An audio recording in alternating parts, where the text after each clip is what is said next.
100% kumpirmado na ang pagbabalik ni Senate Pro Tempore Ping Lacson bilang Blue Ribbon Committee Chairperson ayon kay Senate President Tito Sotto. Ani Sotto, kailangan pagbabalik ni Lacson sa komite, lalo pa ngayong hindi na lamang flood control projects ang kanilang iimbestigahan.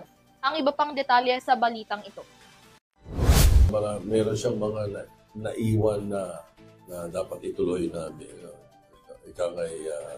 unfinished business sa Blue Ribbon. So, ito ang naging paliwanag ni Senate President Vicente Tito Sotto sa nakatakdang pag-reinstate kay Senate President Pro Tempore Ping Lacson bilang tagapangulo ng Blue Ribbon Committee para muling pangunahan ang investigasyon sa mga maanomalyang flood control projects.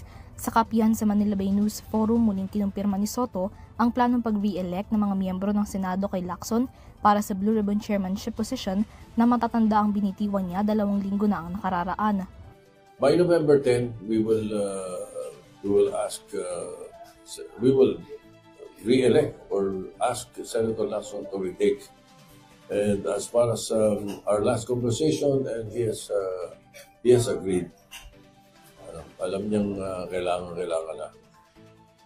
Sabi ni Sotto, nakarating na rin kay Lacson ang sentimiento ng iba pang mga miyembro ng Senado na pabor din sa pagbabalik nito bilang tagapangulo ng Blue Ribbon Committee.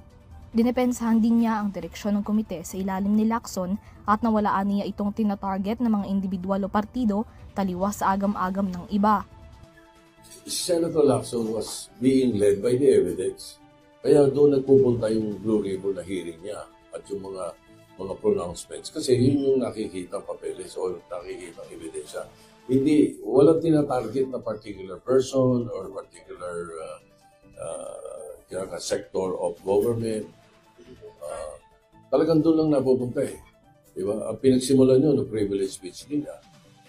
Ani Sotto, hindi malabong na frustrate si Lacson sa pagkaka-misinterpret ng kanyang mga naging pahayag kaugnay ng investigasyon na naapektuhan ng desisyon ng kanyang pagbibitiw sa pwesto. But as far as he was concerned, during that time, he was frustrated. That was the word. I think Irritated. He was frustrated, irritated. But then again, later on, in the course of our talks with the other people, nakita naman niya na kailangan pa rin. Importante pa rin sa Blue Ribbon. At importante na pakinggan niya yung boses ng mga kasama namin at pakinggan niya ang boses ng publiko. Hindi naman masyadong dinibdib ni Sotto ang mga naging pahayag ni Lacson na posible umanong malagay sa alanganin ng Senate Presidency at ang mayorya sakali mang maibalik siya bilang chairman ng Blue Ribbon Committee. Kumbiyansa pa rin si Sotto na mananatili pa rin siya bilang tagapangulo ng Senado, ngunit wala rin naman aniyang issue kung magdedesisyon ng kapulungan na ibalik siya bilang isang regular na senador. Well, so be it. Been there, ako naman been there, done that. Ako'y matagal ng takot, kaya hindi na ako nakakilala ng takot.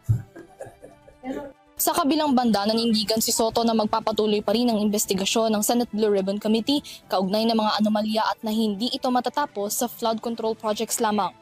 Ang dami pang mga dapat asikasuhin ng Blue Ribbon. So kung tumatakbo na itong sa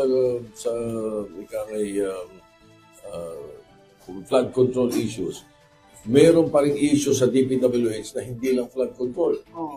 At marami sa Visayas, marami sa Mindanao. Marami ring report na binibigay na dumadating. So, maraming dapat pang asikasuhin yung Blue Ribbon. Hindi kailangan ma-confine lang sa flood control at saka sa Bulacan lang. Para sa EuroTV News, Mia Layagin, sumasaludo sa bawat Pilipino.